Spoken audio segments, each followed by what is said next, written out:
Y ahora le vamos a dar la palabra a María Fernanda Ruiz, que es una compañera que, como ella me dijo, seguramente es muchas otras cosas, pero la presentamos como coordinadora de la Comisión de Comunicación del Instituto Patria, así que te damos la bienvenida y nos alegra poder escucharte en este espacio.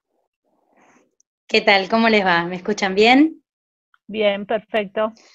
Bueno, una alegría estar acá. Sí, creo que todos, ¿no? Somos tantas cosas y nosotros, todas las que estamos acá, también somos feministas, militantes de derechos humanos, seguramente, muchas. Eh, y bueno, cuando uno va acumulando años, también va haciendo más cosas, ¿no? Por suerte. Para mí una alegría estar acá, ser parte de este diálogo. Voy a tratar de ser sintética para que tengamos un rato para conversar. Seguramente todas las compañeros y compañeras que están participando tienen mucho para aportar activamente, protagónicamente, tomando la palabra, que de eso se trata la democratización de la comunicación. Así que bueno, algunas reflexiones que pueda sumar como leñito al fogón que iniciaron Alejandro, Daniela y Paula. Lo primero que quiero decir es que creo que lo que nos pasa con estos temas de la desigualdad de género y de la construcción de una... Hicimos hace muchos años una campaña cuyo lema era "Otra vida es posible". Fue un lema fuerte de una campaña de bien público que se emitió por todos los canales de televisión. Y ese era el lema, ¿no? Y yo pienso, cuando la escuchaba recién a Paula, pensaba, quizá ahora estamos tan empoderadas y la realidad ha cambiado tanto que podemos asumir todo lo que falta. Pero me parece que está bien también, y además de entender todo lo que falta lograr y conquistar, también tener presente lo que hemos hecho, lo que hemos conseguido y lo que hemos logrado con personas como quienes me antecedieron en la palabra y con organizaciones del tipo de esta que nos convoca hoy, ¿no?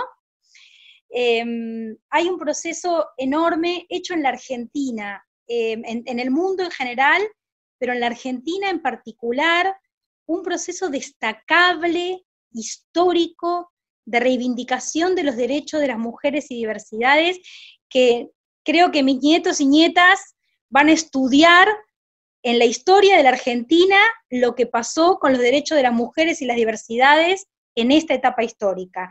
Y eso que pasó no es algo que nos pasó, es algo que hicimos, que hacemos y que seguiremos haciendo hasta la victoria siempre.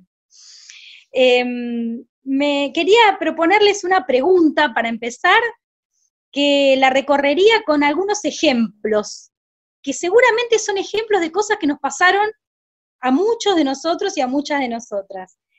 Y después cerrar con algunas estrategias, ¿no? Como hacía Paula recién en el final, decir, bueno, nosotros estamos haciendo esto, una universidad popular, una territorialidad de tal manera, una combinación de la territorialidad digital con la que es más frecuente para el campo popular, los sindicatos, las universidades, las organizaciones políticas.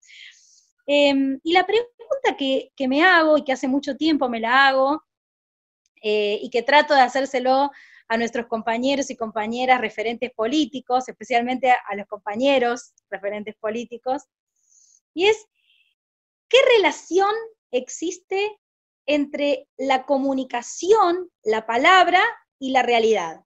¿No? Me pregunto esto porque muchas veces nos llaman a las personas que nos dedicamos a la comunicación para que informemos algunas ideas o algunas realidades. Entonces la comunicación llega secundariamente, ¿no? Secundariamente a la política, por ejemplo.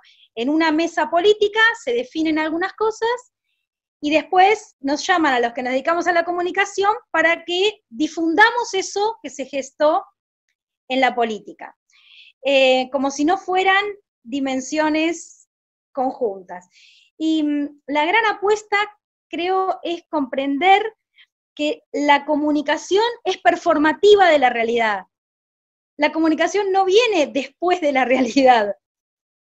las palabras construyen realidad, construyen sentido, y por eso ese territorio de la comunicación es una territorialidad en disputa de sentidos, y es disputa política de sentidos, ¿no? Entonces, bueno, para pensar esta relación entre la realidad y la comunicación, quería repasar algunos ejemplos, 5 ejemplos concretamente. El primero es esta campaña de las que les hablaba antes, una campaña de comunicación pública que hicimos en el gobierno kirchnerista en el año 2009, la hicimos en 2008, la estrenamos en 2009, una campaña de bien público contra la desigualdad de género. Pensemos que no teníamos ley todavía, ley de género, o sea, ley de violencia contra las mujeres, ¿no? De preservación de los derechos de las mujeres, ni siquiera esa, mucho menos todas las que vinieron después. Entonces, en ese momento, desde el Ministerio de Educación de la Nación, proponemos una campaña de bien público para conversar sobre los derechos de las mujeres y denunciar la violencia de género. Quizá pensarlo hoy parece algo obvio, pero les aseguro que pensarlo en el año 2008 era completamente diferente de lo que es hoy. Bueno, hacemos la campaña abordaba lo que luego se clasificó como violencia doméstica, uno de los espacios de la violencia, y la denunciaba en 3 spots de televisión y 3 spots de radio y un sitio web en aquel momento. Bueno, cuando tenemos lista la campaña, la presentamos a las autoridades del Ministerio de Educación de ese momento, algunos harán memoria y sabrán de qué gestión estoy hablando, 2009, nos dicen que no, que eso no es para el Ministerio de Educación, que esa campaña en todo caso será para el Consejo de las Mujeres, pero ¿qué tiene que ver este asunto de la violencia de género con el Ministerio de Educación de la Nación?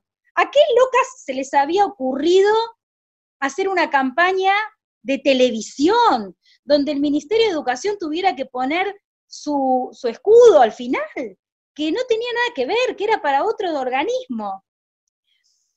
Bueno, se nos había ocurrido junto con el programa de las Naciones Unidas hacerla la campaña, ¿no? O sea, alguna gente, digamos, con cierta validación en lo que estábamos diciendo. Bueno, la cuestión es que felizmente ese proceso se hizo en el marco de una articulación interinstitucional, entonces ese director que nos dijo que no iba a ser posible emitirla, la campaña que ya estaba hecha, pudimos trabajar con la gente del Ministerio de Desarrollo, en ese momento a cargo de Alicia Kirchner. Alicia Kirchner mostró la campaña en Presidencia de la Nación, y la campaña no salió como una campaña del Ministerio de Educación de la Nación, sino como una campaña de la Presidencia de la Nación, una campaña de bien público, que no salió solo en Canal Encuentro, sino que salió en Telefe, en todos los canales de televisión, como campaña de bien público, y a los 40 días de estar la campaña en la televisión, se trató sobre tablas el proyecto de ley de género, el primero, en el 2009, en mayo del 2009, y tuvimos ley, ¿no?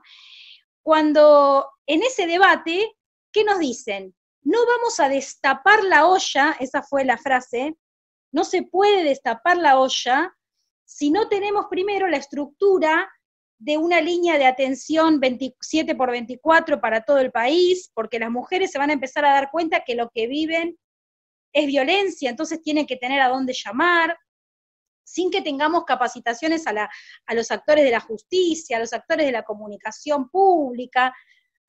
Entonces, lo que nos decían era que esperemos a que todo eso esté hecho para sacar la campaña en la televisión. Bueno, felizmente después las decisiones macropolíticas fueron otras, la campaña salió en la televisión, y 4 años después tuvimos la línea 144, los primeros 2 meses tuvimos la ley, y así sucesivamente, ¿no? Otros ejemplos que los recorro más rápido. Las tesis. Las tesis son un grupo de, como todos vieron, ¿no? La coreografía de las tesis. Todos hemos bailado la coreografía de unas chicas chilenas que cantaban y bailaban, que la culpa no era mía, ni dónde estaba, ni cómo vestía. Y esa coreografía y esa canción recorrieron el mundo, surfeando en la comunicación digital, se convertían en cuerpos reales, materiales, en plazas públicas del mundo entero, de mujeres bailando, cantando y diciendo que la culpa no era mía, ¿no? Otro ejemplo, acompañar a una amiga, nos habrá pasado, seguramente a todas las que estamos en este Zoom, acompañar a una amiga a denunciar un caso de amenaza de muerte, de violencia de género de una expareja. Llegar a hacer la denuncia, cuando llega el juez le dice, señora, no la va a matar, es su marido, ¿cómo la va a matar? Ayúdelo a curarse del alcoholismo. Y entonces no va a tener más este problema. Pero él no la va a matar. Una más, por WhatsApp. En un momento, al principio, se hablaba del rol de las redes de mensajería. Me llega un mensaje de WhatsApp una noche muy tarde de una señora que trabajó conmigo durante muchos años, de José Cepaz. Me dice que me reenvía un audio de una niña de 11 años que grita tanto que no se entiende lo que dice. Pero ese audio le llega a la hija de ella.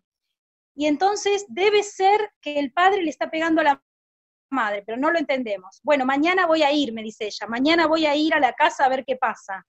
Serían las 12 de la noche. Entonces le dije, no, Karina, vayan ahora, porque no sabemos si mañana va a estar.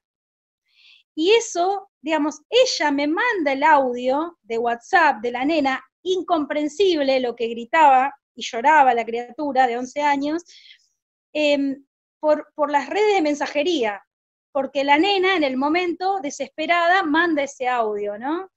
Y hay una sociedad que comprende que hay que acudir a ese grito y a ese llamado. Y bueno, y otro último ejemplo que quiero dar es un ejemplo de mujeres que no nacieron militantes, que no fueron militantes cuando eran chicas, la mayoría de ellas, y que no fueron feministas, que muchas de ellas no lo son, que son las madres y las abuelas de Plaza de Mayo. A mí me gustó mucho cuando fue la discusión por la ley del aborto, de la legalización del aborto, esta frase de que corresponde a mi generación y a muchas legisladoras, de que nosotras somos hijas de las madres de Plaza de Mayo y madres, o sea, hijas de los pañuelos blancos y madres de los pañuelos verdes. Eso somos. Y eso nos da una enorme raíz histórica, la potencia de esas mujeres que en el momento en el que nadie se atrevía a tomar la palabra porque el precio era la vida, arriesgaron sus vidas, claro, si se habían llevado aquellas vidas principales que le daban sentido a todo, las de los hijos, las de las hijas. Entonces, creo que eso que ocurre en la Argentina y de lo que hablaba al principio, tiene mucho que ver con esa raíz, con Eva Perón, con un montón de mujeres que lucharon en la historia de la Argentina para construir derechos y reivindicar derechos y hacerlos realidad, cueste lo que cueste, ¿no? Y así el lugar que ocupa hoy la Argentina en movimientos como el Ni Una Menos, por ejemplo. Bueno, para terminar y abrir el diálogo compartido que tanto bien nos hace, algunas estrategias que estamos llevando a cabo y otras que hay que potenciar y llevar a cabo. Estamos viviendo un doble proceso de aislamiento en los casos de las mujeres que sufren violencia. Violencia en sus casas, que es una forma de la violencia, ¿no? Doble proceso de aislamiento, ¿por qué? Porque lo primero que hace el violento es aislar a su víctima, desacreditar sus vínculos, sacarle el teléfono, hacerla callar, taparle la boca, taparle literalmente la boca. Entonces, la cuarentena y el aislamiento, que en este momento nos salva la vida, a la sociedad le salva la vida, ese aislamiento a las mujeres víctimas de violencia les produce un doble aislamiento. Pero también estamos en una etapa histórica en la que tenemos un ministerio de las mujeres, como decían antes mis colegas que hablaron antes que yo, un ministerio de las mujeres desarrollando política pública, un ministerio de las mujeres que te atiende por WhatsApp. Piensen en aquello que yo les decía en 2008, donde el Estado no tenía muy claro qué tenía que ver la violencia de las mujeres a las que les pegan, con la educación. Y hoy tenemos un ministerio que desarrolla políticas transversales. Yo trabajo en el Ministerio de Cultura de la Nación, a cargo de la comunicación digital, y trabajo transversalmente con el Ministerio de Mujeres, en la discursividad de la cultura de nuestro país, ¿no? Por otro lado, el lenguaje inclusivo, se habló mucho del lenguaje inclusivo, hablamos mal, y sí, seguramente hablamos muy mal, porque estamos revolucionando el lenguaje, estamos revolucionando el habla, porque estamos revolucionando la realidad. Por eso nos tomamos el permiso de revolucionar el habla.